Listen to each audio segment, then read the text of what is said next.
Stealth Rocks is a move that was introduced in Generation 4, in which the user sets up a rock-type based hazard that damages the opponent's Pokemon every time they switch in. The damage that a Pokemon takes is based off of how weak or resistant they are to the rock typing. For example, Espeon, a pure psychic type, is not weak or resistant to rock, therefore taking normal damage of 12% when switched into Stealth Rocks. Dragonite, a part flying type, is weak to rocks, so it takes approximately double the damage that Espeon would take, which is 25%. Yanmega, a flying and bug type Pokemon, is 4 times weak to rock, so it takes another double, taking up to 50% of damage from one single switch-in. On the other hand, Lucario, which is a Pokemon that is 4 times resistant to rocks thanks to its fighting and steel typing, would only take up to 3%. Something that is only resistant to rocks by one typing, such as Empoleon, would take 6%. So let's go over the basics in a quiz format. How much would a Mono Fire type Chimchar take? 25%. How much would a Mono Water type such as a Piplup take? 12%.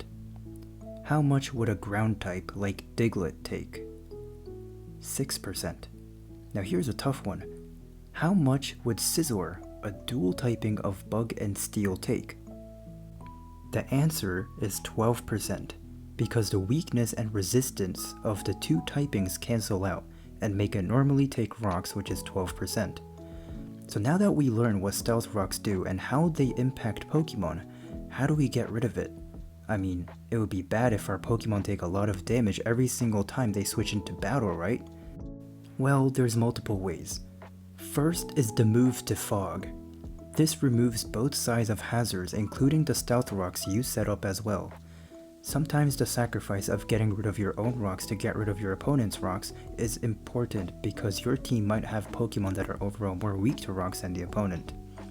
Another way of removing rocks is through a move called Rapid Spin. Rapid Spin is a normal type physical move that can get rid of hazards that are only on your side of the field, meaning you can keep the rocks you set up on the opponent's side with this move. There's a plus in which Rapid Spin can boost your speed by 1 stage as well, making it a very good option to get rid of rocks. The only downside that Spin has against Defog in removing rocks is the fact that because Rapid Spin is a normal type move, a ghost type Pokemon can switch into the attack, thus blocking your attempt at removing Stealth Rocks. This common play of blocking Rapid Spin is called spin blocking, and you should be wary of it if your opponent has ghost types on their team. A common way of preventing rocks is by taunting the rock's user. Taunt disables the opponent from using any non-attacking moves, and because Stealth Rock is a non-attacking status move, the user will be disabled from setting it up. A niche but viable way of preventing rocks to be set up is a Magic Bounce Pokemon. Magic Bounce can bounce back the rocks on the opponent's side, so you can be rewarded by getting not just a free turn, but rocks on the opponent's side. From this line of thought, you can also use a move called Magic Coat, which has the same effect as the ability Magic Bounce but in a move format. You can also use a Pokemon with the ability Magic Guard to bypass the damage that Stealth Rocks would normally deal. Because Magic Guard will only let the Pokemon take damage from direct attacks, Stealth Rock's damage is not a factor. Finally, here's a small FYI to take home.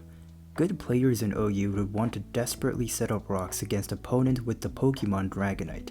This is because Dragonite has the ability Multiscale, an ability that negates half the damage it takes if it's at full HP. Here's an example of an Ice Beam hitting Dragonite from full HP. Not a lot of damage, right?